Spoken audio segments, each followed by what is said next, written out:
Hello, and welcome to another episode of the Heart-Centered Therapist podcast. I am so honored and delighted today to bring you my guest, Daniel Hand, all the way from the UK. Daniel is a British author, historian, game designer, and therapeutic counselor in private practice. His work has appeared in venues such as Tales of Ruma, the popular culture psychology series, and DEKHO, the Journal of the Burma Star Association. His latest book is Role-Playing Games in Psychotherapy, a Practitioner's Guide, and he regularly speaks on the uses of gameplay and storytelling in psychotherapy. I'm so excited to talk with Daniel today. I personally don't know anything about role-playing games, but I love story. I love the notion that we will discuss later about the hero's journey and Joseph Campbell. I've dabbled in Donald Miller's book, Story Brand. I think story is so important to our lives and also the work we do as therapists. So without further ado, welcome to the podcast, Daniel. Andy, thank you so much for having me. It's an absolute privilege. As I was saying earlier, I've been listening to you for what feels like you've been a part of my life forever. So thank you so much for having me. That's so kind. Well, to be honest, it's been a matter of months, but I intend to continue doing this. Great. I love to start by asking my guests, what does being a heart-centered therapist mean to you? I suppose if you wanted to use professional terminology, it would be making sure you have that unconditional positive regard for your clients, making sure that you accept them entirely for who they are without judgment. Just, I don't know if this is going to sound as corny to you in America as it does to me in the UK, but just to fully open your heart to them and let them in. Whenever you have clients, they tend to come to you because they're missing that in their lives. And so if we can just give them that space to be themselves and really just love them for who they are, then, as you know, it's incredibly powerful. So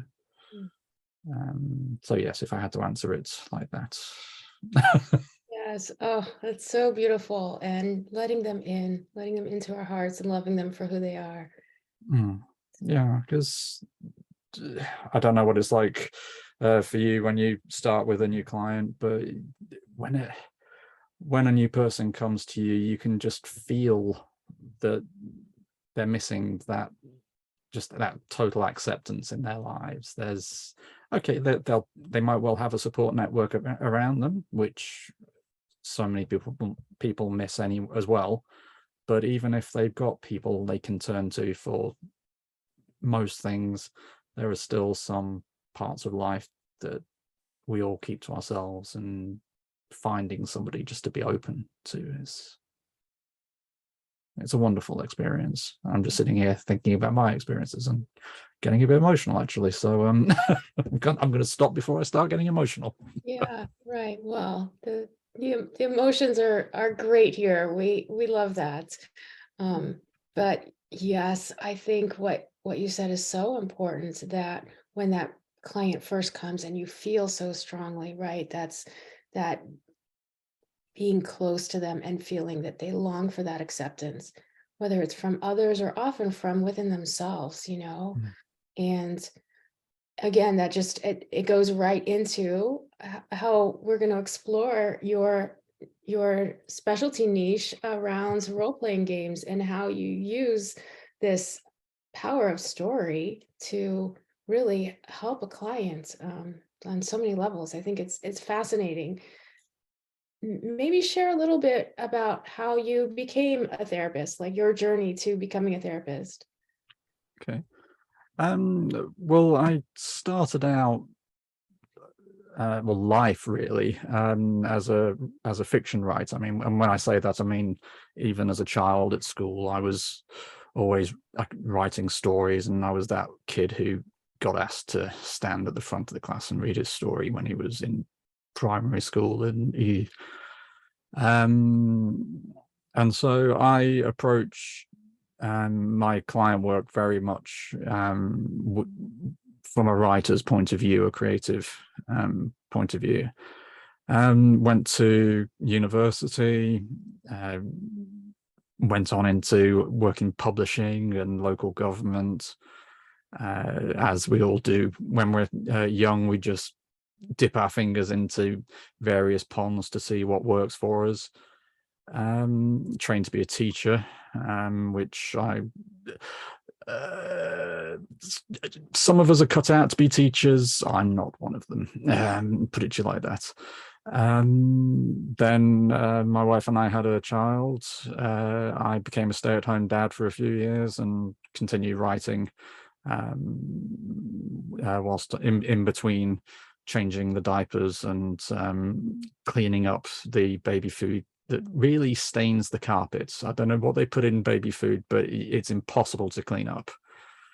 And when he went to school, it was time to start looking for, a way forward. I'd had some counselling myself by that point for various issues, chronic pain, anxiety, just general life stuff, and kind of realized that, I might be able to do this. So fast forward a few years, you get yourself qualified, and it's just a case of finding the right set of circumstances that work for you. And it turns out that the set of circumstances that works for me is making silly voices and rolling dice. Oh, what a great introduction. I love hearing your journey, and actually did not know that you've been writing your whole life, like you said, since primary school. So that creativity is so important to you and who you are. Oh yes, absolutely.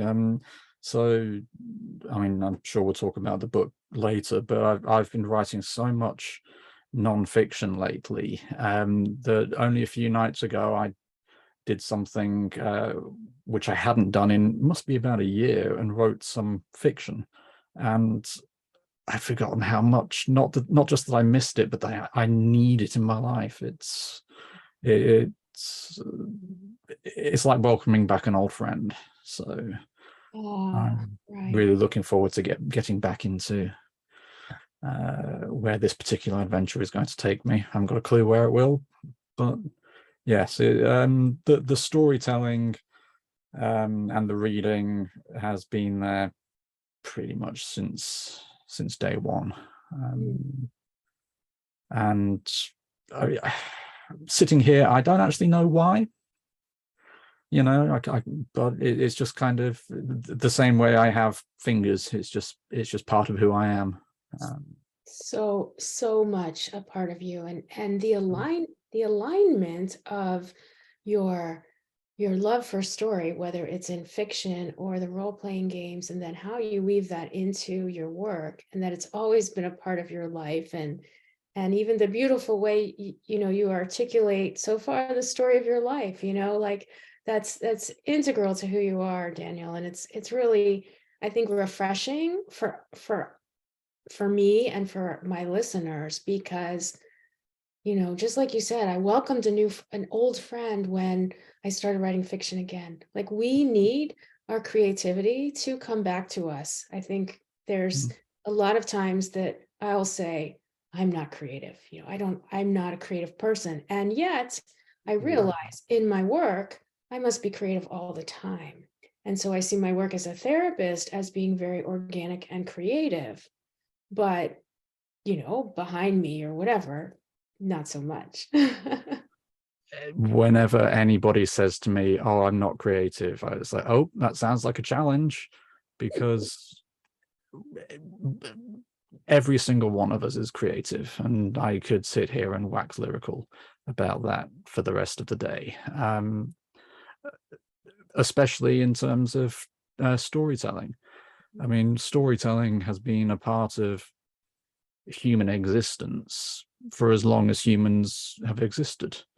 You know, we tell stories to each other every time we communicate. You know, you come home, I go to pick up my son at school, and the first thing I ask him is, how was your day? And, you know, he then tells me the story of his day at school. You know, my wife tells me the story of her day at the office. My clients tell me the story of their week. And we are all instinctive storytellers, but we just don't think about it. And it's one of those things you've got to have pointed out to you, and then you kind of, oh yeah, I have been doing that, haven't I? But yeah, I don't buy it whenever anybody says, oh, I'm not creative. I'm like, okay, yeah, no, let's put that to the test and see who comes out on top. You'll find a way. I really appreciate the way you described that we're all instinctive storytellers, from little kids to adults.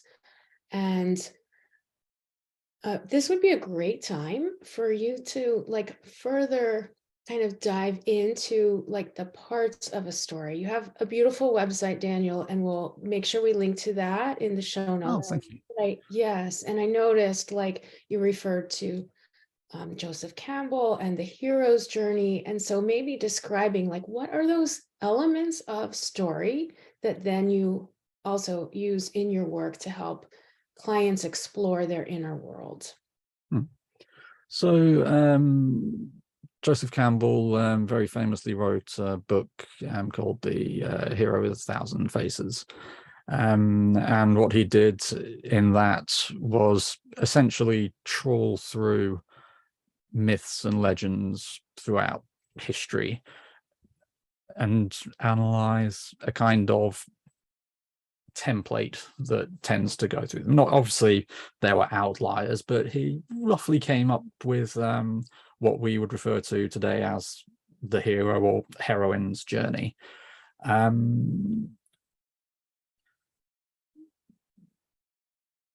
I'm having a brain freeze for a moment because I had a sentence and it's just disappeared from me, so I'll start again.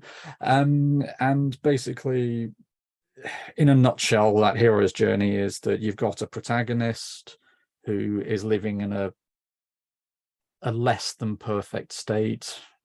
An inciting incident comes along which forces them to go on an adventure, often unwillingly. They meet people, they overcome various obstacles, they find what they're looking for, and eventually they come back having grown in some way, shape, or form.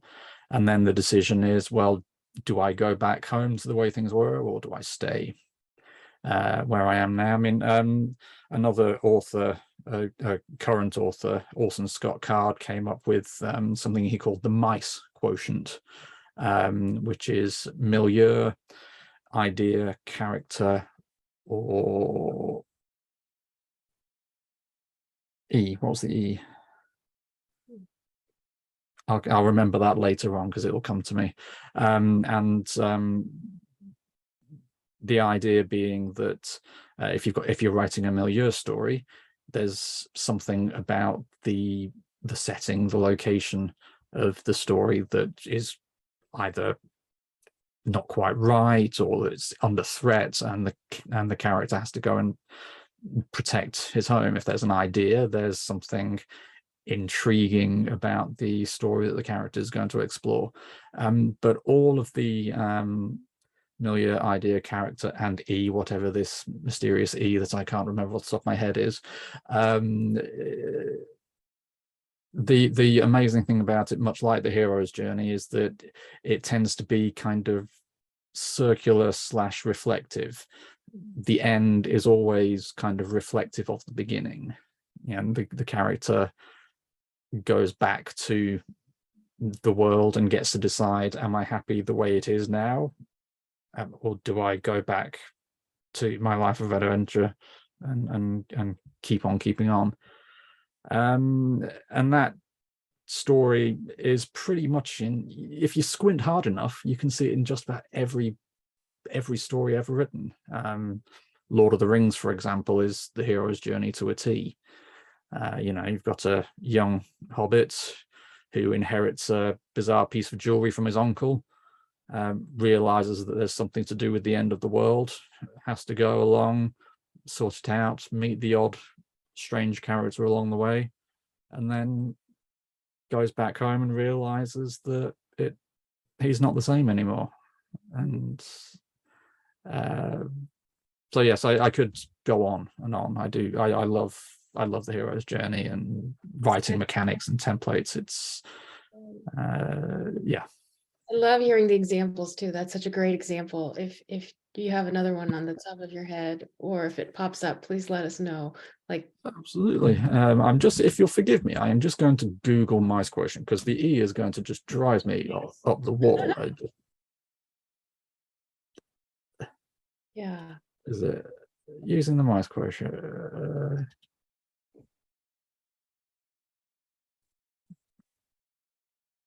And it's just disappeared. Where is it? Where is there? Mice quotient. Event. That's the word. Event. As in, there's something big happens in the right event. I could not think what the E was. Oh, okay. But yeah, another example would be, for example, Pride and Prejudice. A young person stuck in a world where things aren't as perfect as they could be. The family's in danger of losing the home. Marriage prospects, as we know, back in Jane Austen's day, were not what they are today. And we've got this character who's got to go out into the world, overcome various prideful or prejudicial behavior, and realizes that she and her prospective partner could be a thing, but a lovely phrase I heard, and I do repeat it quite a lot, is the reward is always in the journey.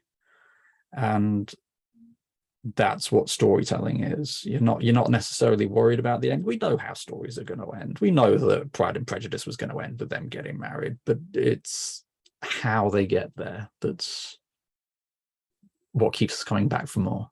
Yes. Oh, that's a great phrase. The reward is always in the journey.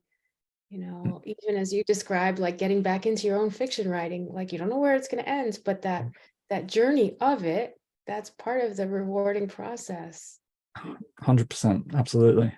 And same for us, I mean, we're always making parallels to therapy in this podcast, but we don't always know where it's going to end with our client. And it's that journey, it's that, lived experience we have with them for the time we work together, that is, what's enriching for us and for them. At least we hope it is. 100%. And how often do we describe this profession as walking alongside our clients? They're on their journey, we're on our journey, but for a little while, those paths walk in parallel. And that is the beauty of this work, that we get to meet all these people, because we get to see people at their best and their worst. And back to the question that you opened up with, your heart-centered therapy is very much, we love them warts and all. We've all had clients who have been difficult to work with, but we keep going back to them. We're not going to let them put us off. We're going to say, you're a worthwhile human being. Even if you don't believe it, I believe it. And I think that's a huge part of the definition for me, right? When you are a heart-centered therapist, right, you continue working even with those difficult clients, if it's within your range of experience. Because that's part of the non-judgment. That's part of seeing the strength of giving them the love and the walking alongside, as you said. Sometimes we're in that trip, that journey of transformation for ourselves as well, even when we're doing this work with our clients. So we're touched just as they are.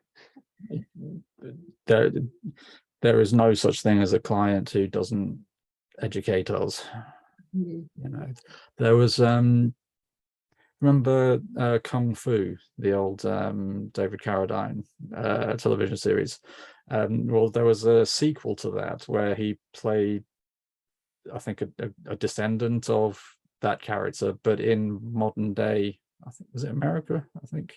But there was a great line in it because one episode he becomes a teacher. And I haven't seen that television program since I was probably 10, 11 years old. But the quote was, "The day a person stops teaching is the day a person stops learning." And I love learning, and that our clients teach us so much about ourselves, about the world, about faith, politics, philosophy. Right. Yeah. Smiling. It's so true, Daniel. And you said, well, your teaching wasn't for you, and yet you continue in your own way now. That works. Do you know what? I had never thought of it like that. You see? Yeah. Oh, that's great. I was a teacher too. I think we still incorporate it. But I love that we have to keep learning. It's part of it. See, my problem was I got stage fright. It was just a sea of faces looking up at me expectantly, like, so then, boys and girls, 1 and 1 is 2. We're 13. Yeah, I know, but 1 and 1 is still 2, isn't it? Yes. So with that, let's dive into helping us learn a little bit about role-playing games, because you have such a great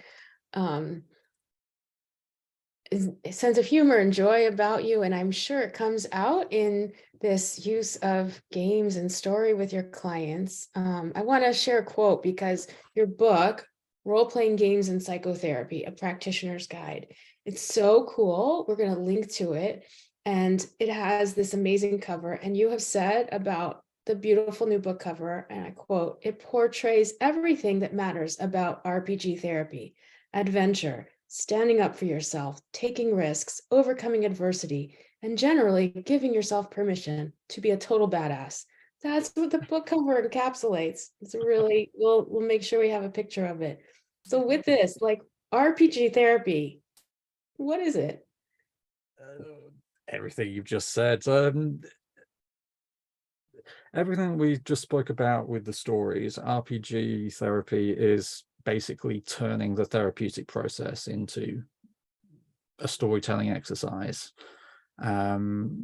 It's transforming the therapeutic frame of, you've got your therapeutic environment, you've got the time that the session takes place, you've got the length of the session, you've got your boundaries, and applying a fictional frame onto that, transforming the therapeutic environment into a world of wonder and adventure.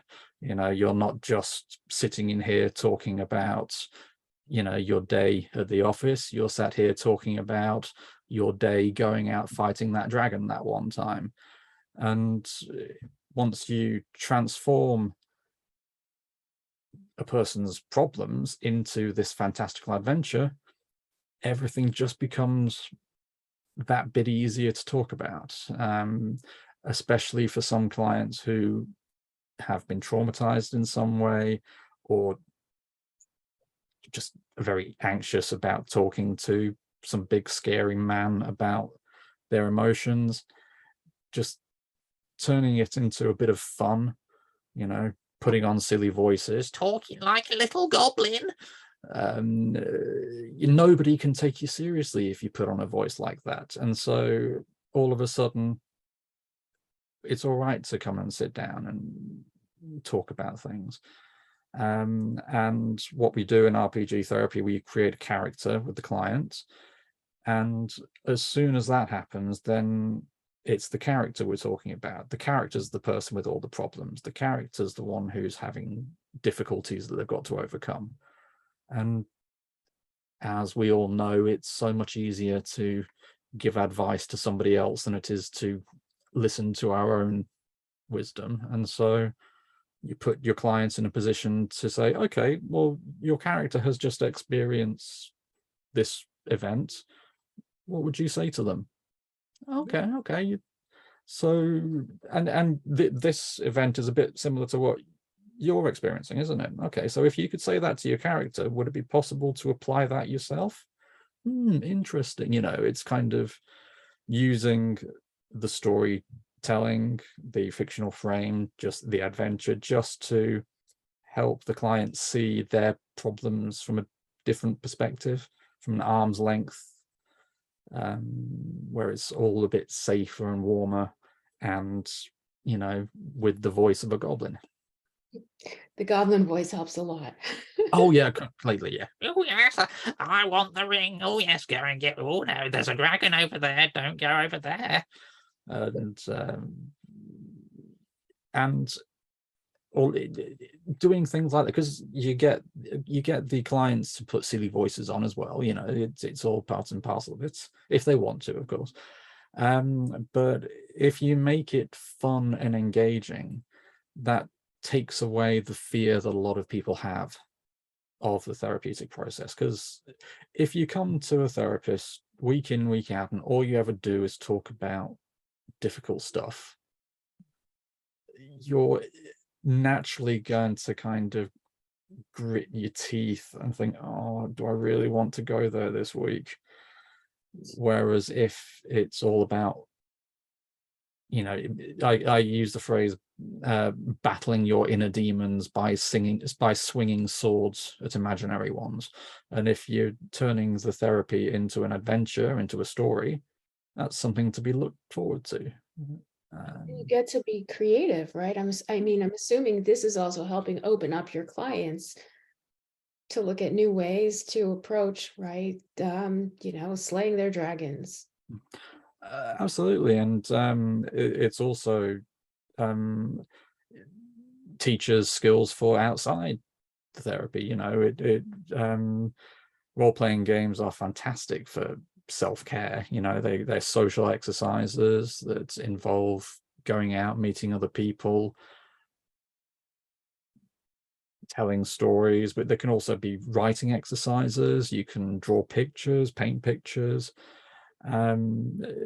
play with toys, get little action figures, and just like I used to do. I used to play with Thundercats action figures when I was a child. Just go out into the world and tell whatever stories in your mind. And what does it look like? Can you give an example of, I don't know, like would say a 13-year-old kid, or whatever you choose, Daniel, give an example of what it looks like to do this in your session. And like, what are there props that you use? Like, sort of paint the picture for us, please. So essentially the first the opening act of the therapy is much like any therapeutic experience. You've got to assess the client's needs. You've got to figure out what they're able to talk about, what they want to talk about, what would work best for them. Because as with any other form of intervention, this isn't going to be for everybody. If you start talking like a goblin to some clients, they're just going to look at you funny and walk out the door. But once you've screening mechanism. Excuse me. It's a great screening mechanism. Yeah, absolutely. Can you handle the goblin voice? But once you've been through the assessment and established that yes, the client would like to do some form of RPG therapy, and the next step is to establish what kind of game they'd like to play. Some like fantasy, where you go around slaying dragons or throwing rings into volcanoes. Some like sci-fi, they want to go and live on the Enterprise or fight wars in the stars. There's a big call for superhero stories thanks to the Marvel films. But they can literally be anything. I started an RPG with a young man who wanted to play a cowboy last week. So you establish the kind of story they want to tell, and then you help them create the character that they're going to play in the game. And that's kind of where the magic starts, because as I mentioned earlier, I came into this line of work originally from a fiction writer's point of view, and it doesn't matter how hard you try, elements of the author will always make their way into the character. And so if you sit down and you help your client create a character, even if they don't realize it, they're telling you so many things about what's important to them, you know. Awesome. Fascinating. Yeah. It's awesome. So like I say, I started a game with a young man last week, and yeah, he wants to play cowboys. So okay, we created a cowboy scenario, had a look at his character, and a big part of it was about this character had trust issues. He had been abandoned by his family, character, and lo and behold, after a bit of talking about it later on, it's like, oh, okay, so you've got issues with trust, and you don't feel fully in contact with your family, for example. That's obviously very low level, but a quick 5-10 minute exercise can just it's like opening a treasure chest. There's just so much there. You could spend the rest of the client's therapy just going through that character sheet. But once you've got the character, it's time to create the setting that the character is going to go through. So obviously for this one, it was a Wild West setting. So you've got towns sitting in the middle of nowhere, but with a railroad station, with a tavern, a general store, a bank to be robbed, and all of that. And then you've just got to create a few obstacles for the character to overcome. And who creates the obstacles?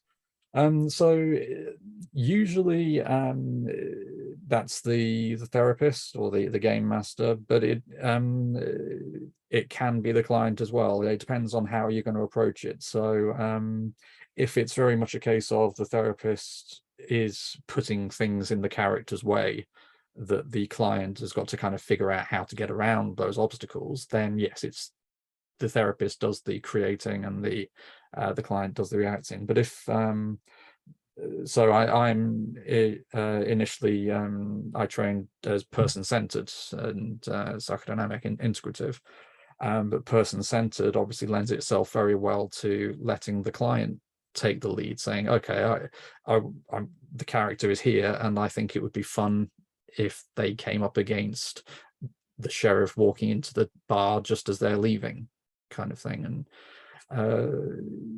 it becomes very much a case of communal storytelling, and there are different clients will have different requirements. Some will need to be led by the hand a bit more, others will be happy telling everything all by themselves, and the therapist is just relegated to the observer, which can be a lot of fun, so much fun. But yeah, so once you've created all of those aspects, and this is the work of minutes, and it sounds terrifying, and when I speak to people about it, they're very much initially, oh no, I could never do that, I'm not creative enough to do something like that. But you've seen a superhero film, you know what happens in a superhero film. There you go, just do that. And your book, Daniel, does it outline things like how to create a character, how to create the fictional setting, so that it would be easier for a therapist to, try this? Absolutely, and that's actually the thank you for steering me on topic here, Cindy. I am the world's biggest rambler. Oh, no, this is great. I have lots of more things we can discuss. That's just an excerpt, Sarah, don't worry. Yeah, so the difficulty with running role play games within therapy is, well, there are two main difficulties. One is they are usually geared towards group play. You know, the usually around about 4 or 5 people playing.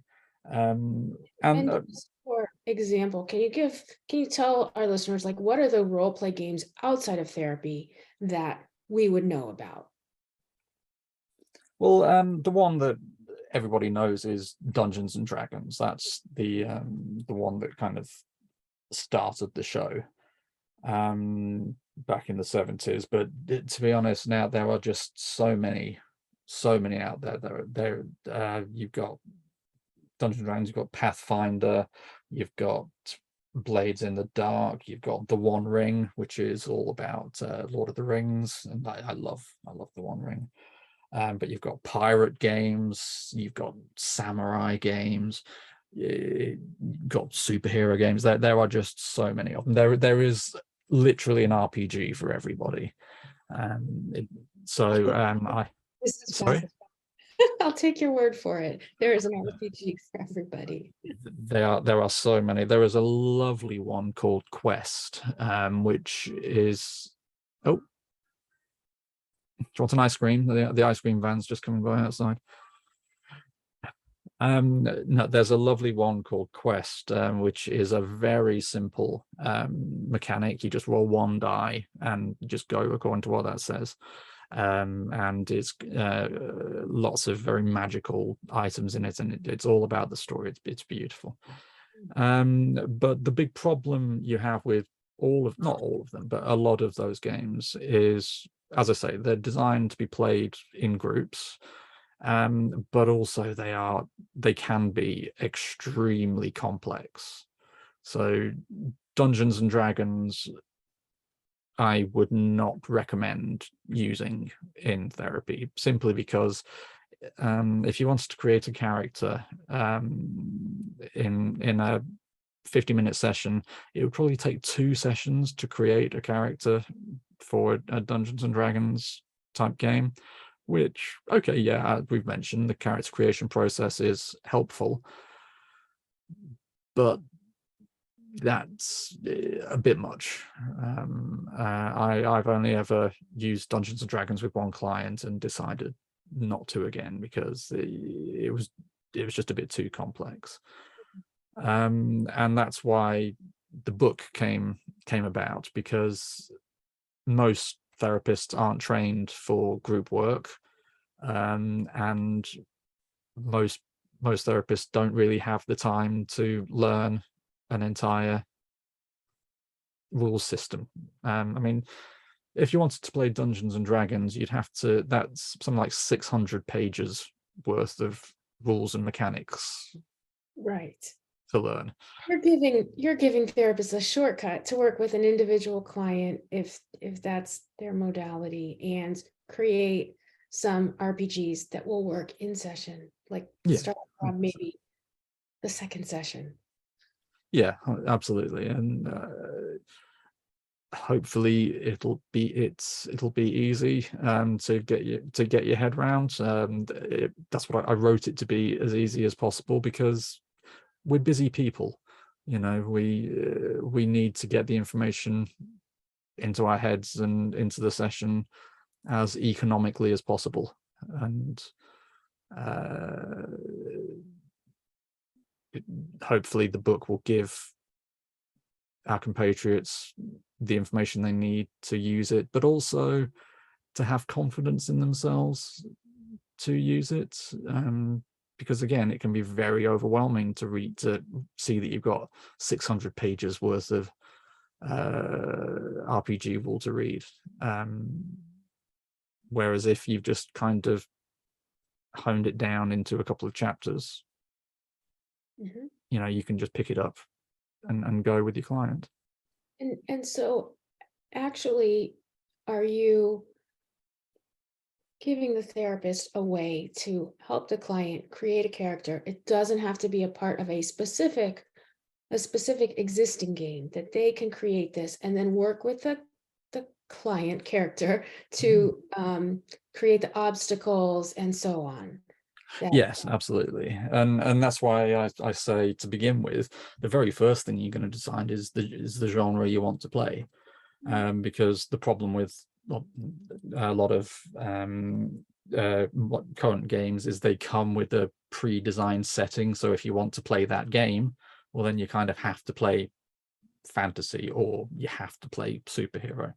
So if you come in and use this book, you decide what type of story you want to tell, and the character sheet is broad enough that it can create just about any character. But also for our needs, it looks at important things like relationships and what the character's hopes and fears are, as well as just what their stats are, because a lot of games have numbers on the character sheet to say how good the character is at hitting things, but doesn't really get into the nitty-gritty of how they feel about their parents. Yes. So you're adding in the emotions. I love what you had shared with me as we were preparing for this about some of the ways RPGs can be used in practice. And I'm just gonna mention this. You said, just imagine a class, calling, career, whatever it is, that requires the player to think about the character's emotions, their triggers, and their ability to keep from being overwhelmed by them. Right? This is the perfect segue. And then you said a rage night. So if we're doing nights, I don't know, what is the genre for nights? I don't even. Well, I can't claim ownership of that one. That's come from a comic book and RPG mix called Die, and the conceit of Die is that some people were playing this RPG and they all got sucked into it, and then a few years later they came out completely traumatized by their experiences. But one of the character classes in that is an emotion knight, and the whole point of that character, so like a knight in shining armor, but they have to feel an emotion in order to use their magical abilities. Okay, amazing. An emotion. Yeah, I mean, I wish I had come up with that. I can't claim to, but I love it so much. It is such an exciting idea, Exactly. So listen to this. Like a rage night, for example, would be perfect for helping a client think about sources of anger and different ways of releasing it non-destructively. Gosh, that's fascinating. Then you shared a depression night could be a way of exploring how to overcome a constant feeling of apathy, or even come to terms with bereavement. An ecstasy night could encourage reflection on why a person might constantly feel the need to present as happy even when they're not. Whoa, I mean, when I came across this, I was just blown away. Yes, me too. and that's the power of, I mean, the entire intervention. I mean, okay, yes, so Kieran Gillen, he's the chap who came up with the emotion night as a class, but that's kind of just shining a light onto the whole RPG therapy as an intervention. It's very much a case of putting the client's character into a position, having them experience the emotions, and then helping the client to kind of witness how the character is dealing with them. So your rage night, yeah, getting really angry, really needs to let off a bit of steam. What is a constructive way for the night to go and do that? I mean, yes, it could be fighting a dragon. Fighting a dragon would be one way, but we can't go around chopping dragons' heads off every day in the real world. So how else might the character achieve a sense of calm? And so in that case, then the client has to come up with some ideas. Absolutely. And there is another class in the same game, actually, called a Neo, and that class, as I recall correctly, they have magical powers, but they have to get fueled every day, and so essentially in that way, they're almost an addict. They have to get the thing to fuel their powers, and if they don't get it, they're kind of, what can they do? And I've worked with a lot of people with drug and alcohol issues. I worked with homeless people for quite a while, and drug and alcohol issues came up a lot there. And yeah, putting an in-game reference to a need like that, which can get in the way of just the character living their life or getting on with the things they'd like to do. Again, all of a sudden it's the character that has the problems, which makes it easier for the client to talk about them. And there are so many wonderful anecdotes. I mean, the one Interesting. Yeah, go ahead. The one I bring up, but actually the first client I ever used, and oddly enough, that's when I was using that was the one attempt I used Dungeons and Dragons with. A young boy who really struggling at school socially, had just moved to a new school, and was struggling so much, in fact, that he developed mutism. I mean, just such a top young man. He came to me for a couple of sessions, and he was trying so hard. You could just tell he was doing everything he could to talk, but he just couldn't do it. So we played chess for a couple of sessions, just did our best, but bless him, as much as the best he could do was a whispered yes or no most of the time. So we created a character for him. He created a dragon-born sorcerer, so basically a half dragon, half man who could cast spells. We put him in this little village, surrounded by magical woods with monsters and manticores flying through the air, and I just described what this character was seeing as he walked into the village. Asked him what he wanted to do, and he didn't say much again. So I said, well, there's a man standing up against the wall having a drink and a chat with one of his friends. Do you want to go over there and say hello? And he just kind of nodded. And then I went into role play. I said, oh, hello, traveler, what brings you to this part? And this the most amazing things, and it was just, he started talking. Wow. Just, I mean, I probably doesn't sound like much to some of your listeners, but if you've ever met somebody who's struggling with mutism, there was no holding him back. He just, and he wasn't just talking, he was talking in a really graspy voice, because he was a dragon man who breathes fire. And so he said, hello, I'm looking for somewhere to stay tonight. And but it was all right for him to speak to that, because he wasn't the person doing the talking. The character was the one doing the talking.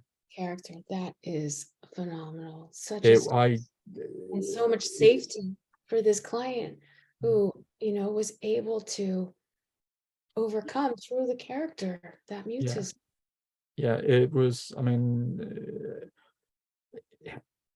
it's the example I always give, which is, considering it's my first ever experience, I don't know if it's going to be topped, frankly, but it was, if there's a description of how powerful it can be as an intervention, that's it. And we went on countless adventures. He went treasure hunting. He met a dragon. He didn't fight it. He had a good long talk with him and made friends with him. And by the end of his journey there, there was still anxiety there, but because he'd realized that he could talk without repercussions, it became a natural part of his life, just by creating this half man, half dragon who could breathe fire. What a gift that he was able to work with you. It was, yeah, it was a absolute privilege working with him. It was such a good lad. So yeah. And that's such a beautiful example too of where it doesn't sound like you needed to do much to implement the story, right? You created the fictional space or setting with the magical woods and, you know, the tavern. He chose his character. He had a voice. You were able to go into the role play of the other characters in the town, which is amazing. Does your book have things like, let's say a therapist is stuck on, well, how would I build out the scene, the setting? It does. So we've actually mentioned the basics a couple of times. There's what I call the story trinity, which are three things that every story has, and if any of them is missing, then it's not going to go very far. And that is, you've got the character, you've got the setting, and you've got the obstacle. And as I say, we've spoken about those already. But when I say that they're the three things, they are literally the only three things. It doesn't matter what else you've got, the story can live without it. I did a presentation on this during my counseling training, actually, and one of the people on my course was not having it when I said that the story didn't need an ending. But if you think about it, and to go back to Pride and Prejudice, Elizabeth and Mr. Darcy get married at the end of the book. That's not the end of the story. You know, they've got the rest of their lives going on, you know, but you know, the book has to end somewhere, so let's stop there. And so even things that we take for granted in the story, like a beginning or an end, no, that they aren't really that worth worrying about. If you just focus on getting the character, the setting, and the obstacle, you know, you've got absolutely everything you need. The book will give you dozens / hundreds of little prompts to just give you ideas. So if you or your client is stuck creating a character, just check the book, roll a couple of dice, and you can make you know, a flying monkey cowboy, I don't know, or or a pirate who limps because he's got an arm instead of he got his leg chopped off, and when he went to get a wooden leg, they only had wooden arms, so he goes around with a wooden arm instead of a wooden leg. So you have all kinds of examples and things that, like you said, a roll of the dice, and next thing you know, you can put this together. Yeah, absolutely. And the trick is, Cindy, is don't think too much.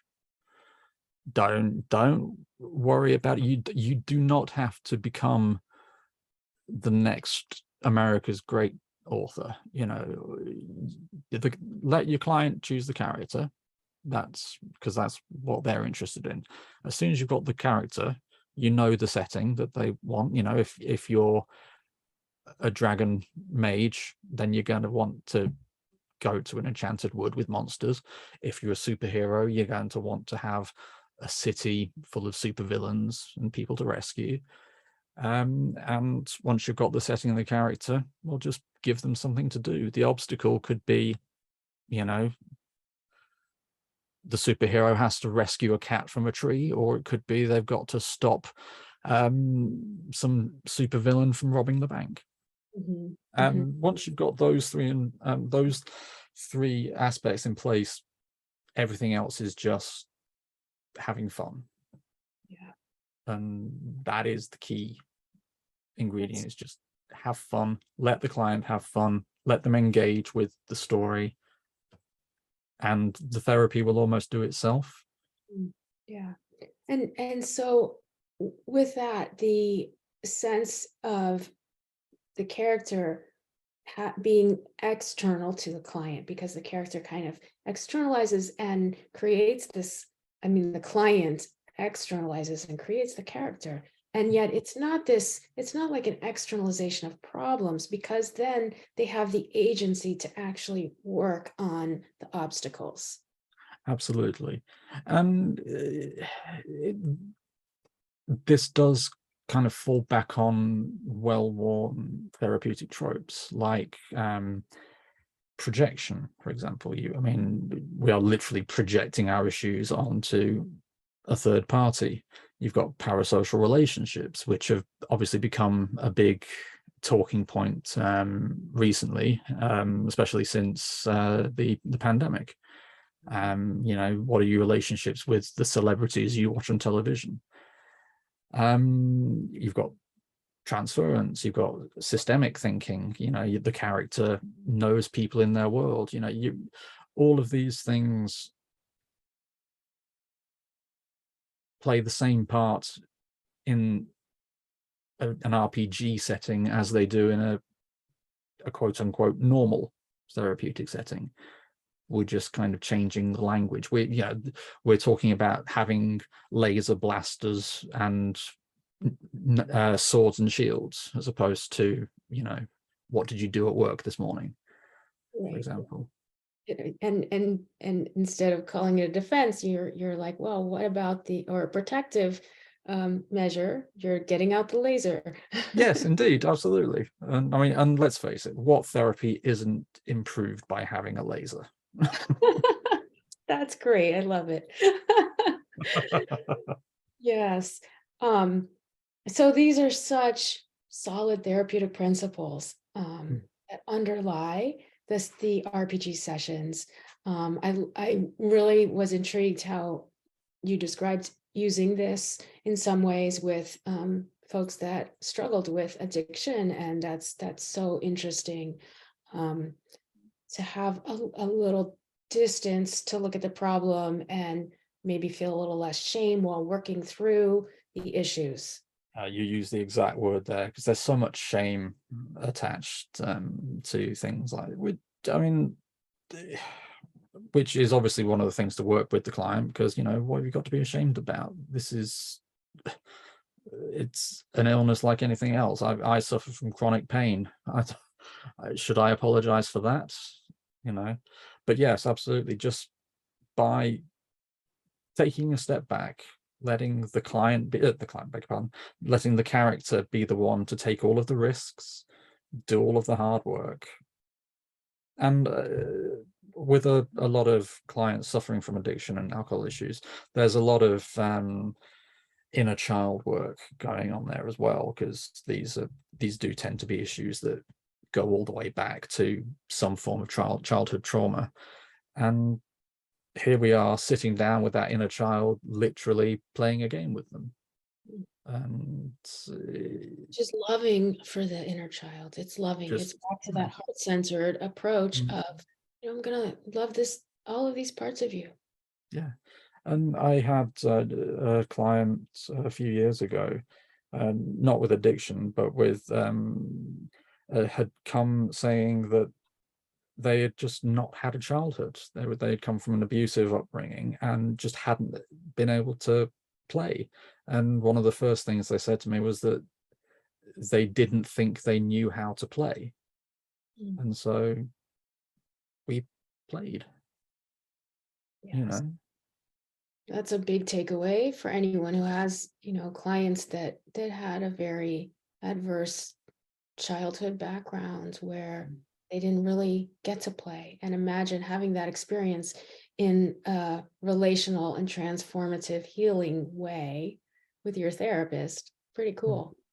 Oh, it's awesome. And we all as therapists have tales of amazing moments. But because the amazing moments in this type of approach are so otherworldly, I don't know, you can't help but smile when you when you tell them. How often do you expect to hear a therapist talk about that wonderful time that the half dragon half man started talking, for example? It's just so beautiful. so wonderful, and your smile says it all. Great. As you describe this too, and knowing that you're an author, fiction and nonfiction, when you're working with clients using the RPG therapy, because it sounds like it can be so juicy, like just so creative and so intriguing, inspiring for you too. Do you also get like almost like borrowed benefit for your own creativity with the sessions? Yes, but I personally have to be quite careful because I get quite you may have noticed I get quite enthusiastic about the topic. And one thing, whenever I do talk on this topic to people, I'm doing some training in a couple of months, and I've given workshops in the past, is you've got to remember that all of this stuff belongs to the client. It's their character, it's their world, it's their adventure. We're there to witness it, but as soon as it's like whenever any client walks out the door, as sad as it is, we've got to let them go. The same has to be said for that character, that adventure. And being a fiction author, you think, oh my goodness, that would make such a great novel. I want to write it, but I can't because it's there. Oh, yes. I'm so glad you shared that though, because that makes sense. And that's what we do in honoring the clients and maintaining the boundaries. And you're right, we do let it go. Yeah, and also that that feeds into the whole ending of therapy. When we say goodbye, it's not just us saying goodbye to the client, and then saying goodbye to us. It's the client saying goodbye to the character. It's us saying goodbye to the character. Or it's a way of looking at, okay, well, this particular chapter is ending. Is there anything you could do in the future? Like write stories, like draw pictures, join a role-play game group and play socially. Because again, the adventure never ends. Right. And healthy endings are important. That would be a very reparative experience as well. And yes, so you do have to keep the boundary there. You've got to make sure you don't let your enthusiasm take over too much, because at the end of the day, this is still a therapeutic intervention, and it behoves us to make sure that we give our clients what they need. And so constant reflection, taking it to supervision, making sure that it serves a purpose. We're not just doing it to have fun. I mean, fun's important, but fun in service of healing. Yes. Fun in service of healing. That's so great. Do you have other colleagues who also do RPG or other, like you mentioned, like geek therapists sometimes can be kind of isolated. I assume this is like a kind of geek therapy. So Yes. is there a community that you're part of or have created? There is quite a large community on the internet. Facebook is the one I know. I'm a very late comer to social media. I joined Facebook last year, kicking and screaming all the way. But we are, people who use geek, culture, things like role-play games, computer games, comics, things like that. Like geeks themselves, we do tend to be a bit hidden in the shadows, kind of people you know what it's like in films where the geeks sit on the geek table and the popular kids ignore them. And the same can be said of the geek therapists. But that's actually, beg pardon? That's painful. We don't want that. No, we don't want that. But the beauty of the internet is that it helps people find each other.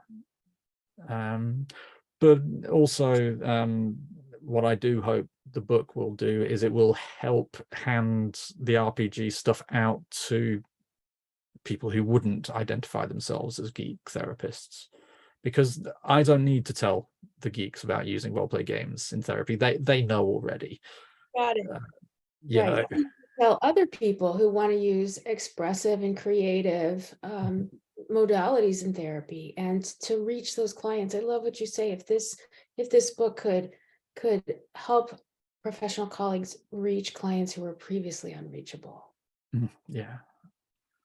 Because, again, like that young man, he couldn't talk. He tried so hard, but he couldn't talk. Well, counseling is very much a talking therapy. And if he can't talk, there was only so much he was going to get out of it. But the game helped him engage in a way that previously he was unable to. The other client who was just never been able to play, well, now they're able to play. There are so many people who just struggle to access therapy for any number of reasons, and if we can find any way at all that helps them enter into the therapeutic environment, then I'm all for it. I've got comics as well. I've got so many decks of tarot cards. I love tarot cards. Board games, obviously story writing prompts. So it's just if we can meet our clients in a place where they feel comfortable talking, then it's our responsibility to do that. I personally believe, it's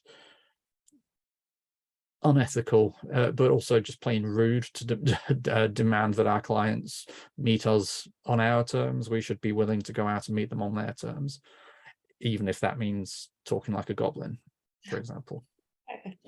That's so great. That's so great. Yes, talking like a goblin.